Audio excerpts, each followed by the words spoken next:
before they, they just the enemies come in and they get rid of them, and God is like, the things that you're saying, well, maybe God will stand up for them. Really, will they? When you have tremendous Machal Shabbos on his, it says that the Eretz Yisrael is the Chatzar Melech, that it's the front yard. It's the front yard of the king. And they're going right on the front yard, and they're driving their cars on Shabbos, and they're selling pig in Tel Aviv, and they're marching down Yerushalayim with their gay march, with their gay parade march, right? And they're doing all these things, and you think that God is going to give his blessing for this country, this country, and this is the country that, like last week, I talked about this during my show, with the whole Gilad Shalit thing and this terrible bargain that they made, and they gave up the farm, and they put every Jew in that country, they put their lives at terrible risk, because they basically said that we negotiate with terrorists. That's what we do. So I don't see how anyone who hasn't even an iota of pride in the state of Israel can honestly say it's a good place for a Jew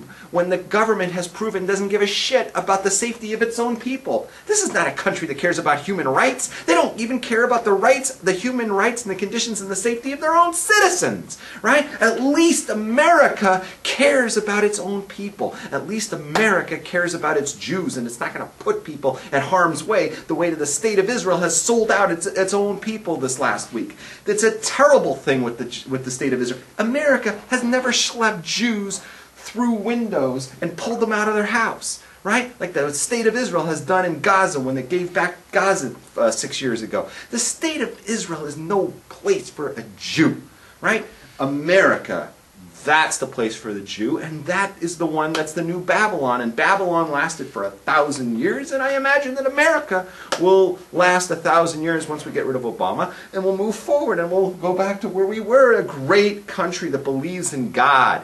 And this will last for 1,000 years and get God's blessing. The state of Israel is the opposite of that, and hopefully it will be changed into some other kind of country in a very short time. Okay, go ahead.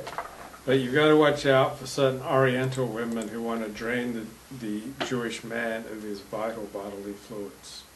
So watch out for the shifty Oriental shiksa who will suck you away from the path of Torah. Okay. All right. Are we done for the night? I'm feeling pretty done. Give them the vort. So, kiddies, so important that you stay in yeshiva and you stay off the crack. All right, catch you next week, folks. Next 2 weeks are going to be right here, back at the House of Rabs. Thank you all for tuning in tonight, and thank you for joining the chat room.